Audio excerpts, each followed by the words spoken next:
What's going on YouTube and Ascent Sports? It is Bossman Spencer here, and today I am bringing you a bit of a different video. I actually think I'm going to make a couple videos on this, kind of reacting to the herd. Obviously provided that fucking Fox doesn't copyright this. I'm hoping that they don't.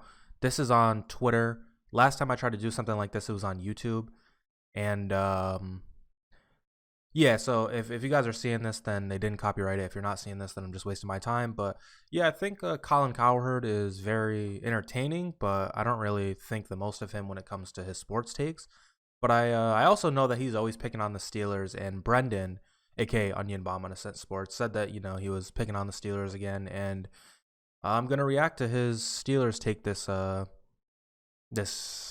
week on why he's not sold on Pittsburgh despite their win at Buffalo.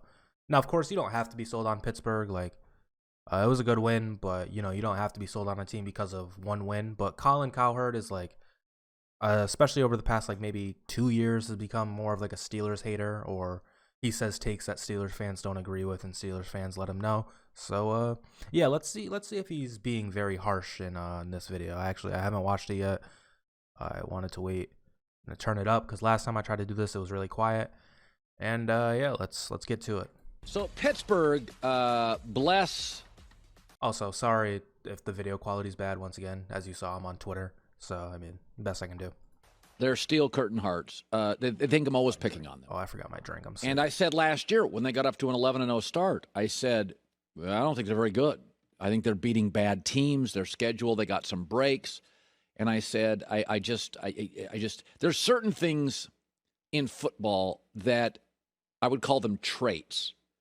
Cleveland has very good traits this year.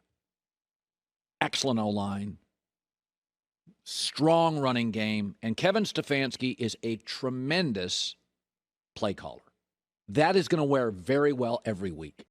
I can agree with that with the Cleveland take. Now, historically, of course, Cleveland hasn't really been the best team, and we've been better than them. But obviously, last year they beat us in the playoffs. I think we beat them 2-0 last year in the regular season, but they beat us in the playoffs, and that's really all that matters. So I can agree with this Cleveland versus Steelers take as of, today, this day. Pittsburgh is built. They're so good in the front seven defensively. If you don't have it buttoned up on your O-line, they are seek and destroy. They will completely disrupt you. And that is very true. Lost Bud Dupree, we're still good. We got Alex Highsmith, Melvin Ingram.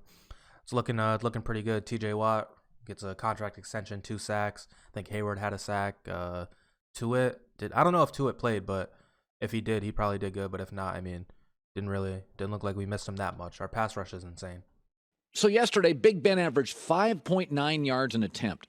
Ben is not accurate. Ben is not efficient. Ben's not great at the line of scrimmage. Ben's a home run hitter. Ben had some missed throws, yeah, but it's not terrible. It's not throwing us out of games. And even the games, let's say last year when this Big Ben shit started, becoming a big hot take to have, the games that he was throwing us out of, we were already done. If you want to look back at that Cleveland game, we were down 28 points. I think maybe the Washington game, he had an interception last year that he probably shouldn't have had. And then there was the Buffalo game last year, but I don't know. In week one, Ben didn't look that bad. He had a lot of short passes, but it didn't look terrible. Once again, he did miss Deontay. He kind of overthrew him high against Buffalo, but other than that, I don't think he looked awful. Ben looked old in. That's not true.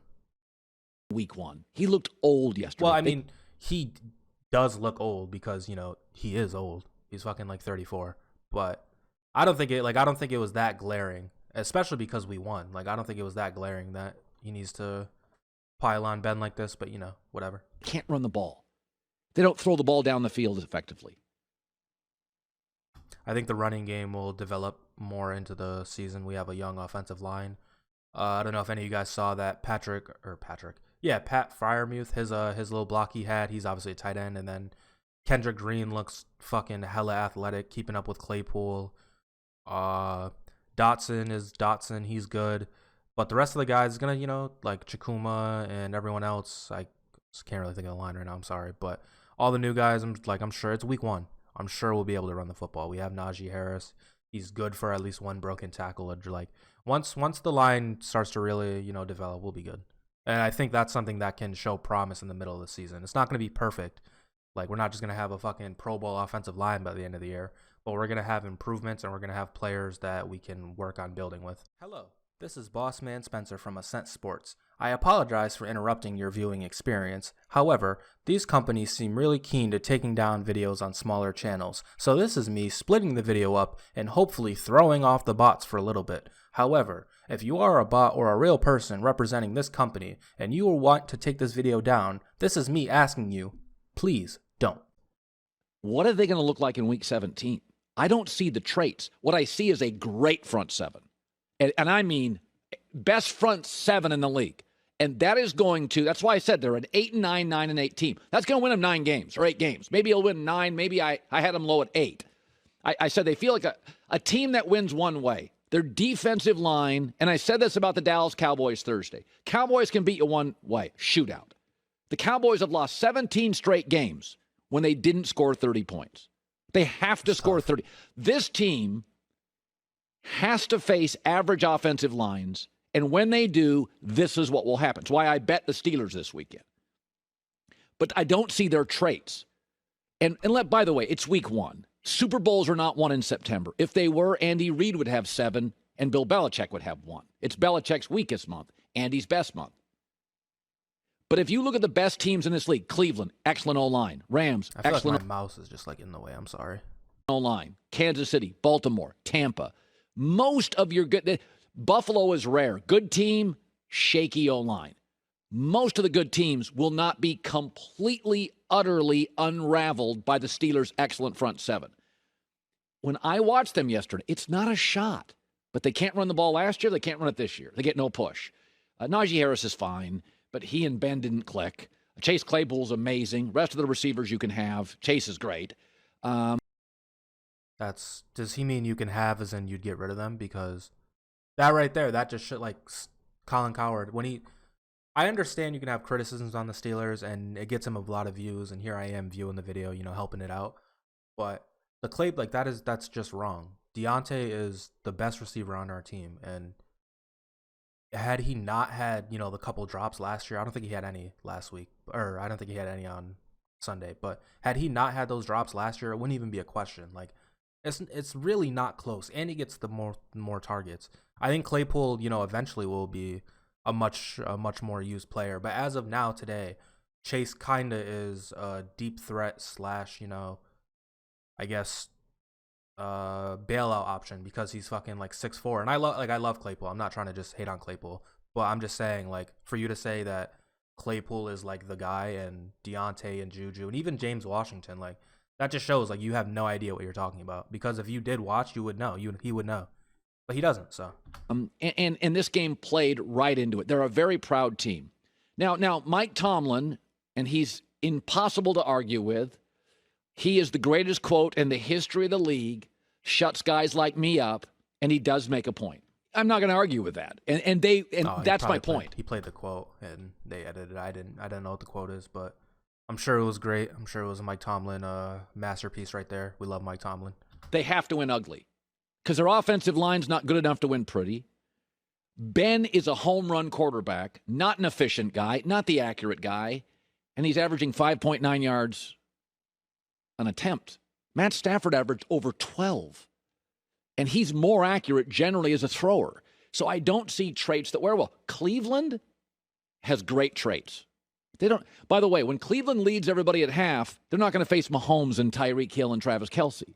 Cleveland's going to win this division. Cleveland's traits are excellent for the season. Pittsburgh is just going to... Doesn't he not like Baker Mayfield? Wasn't that a thing? Like, doesn't he... Did they forgive and forget? I don't know. I'm sorry. Monster front seven. But watch when Cleveland and Pittsburgh meet. Cleveland's offensive line's the best in football. First or second best. Cleveland will not be completely disrupted by the Steelers' front. I still think I have the number right on Pittsburgh. Maybe they're 9-8, not 8-9. Okay, that's it. So overall, I think I mean, he made, I guess, some valid points just about the Steelers overall, and who knows if by week 17 if we'll look like we did last year when we started out 11-0 and then finished 1-5. But I feel like besides like crazy Steelers fans, no one's really picking the Steelers to like win the AFC. And so for Colin doing this, and once again, of course, like shout out to Colin and the Fox team at the Herd and whatnot. Like they know what they're doing. They know that this is gonna get them a lot of views and whatnot and get the conversation going. But yeah, Colin's just hating on the Steelers to hate him because, I mean, yeah, we beat the Bills, big win against an AFC opponent, but I don't think anyone's really watching out for the Steelers like that for the Super Bowl besides Steelers fans, and so he's just kind of nitpicking here, just to, just to shit on Ben a little bit and big up Cleveland even more. But yeah, we'll see. Like I said, I'm not expecting us to win the Super Bowl or whatever, but I think the division race could be close. We'll see what happens this week with the Raiders if the Steelers they start out slow again and the Raiders game, finishes close, whether we win or lose. I guess then I can make a better opinion. But if we come out on the Raiders and if we look really good against them and the Ravens just beat Baltimore, like I think it might be a debate. But yeah, anyways, that is going to do it for this video. If you guys enjoyed, be sure to hit the subscribe button, the like button. Watch out for other uploads on Ascent Sports. And once again, I hope that this gets to stay on YouTube. And I hope that Fox doesn't, copyright claim it. And if they do want to copyright claim it, just take the monetization. Leave the money or leave the video up, please. And thank you. Anyways, hope you guys have a great day. And I will see you in the next one. Peace.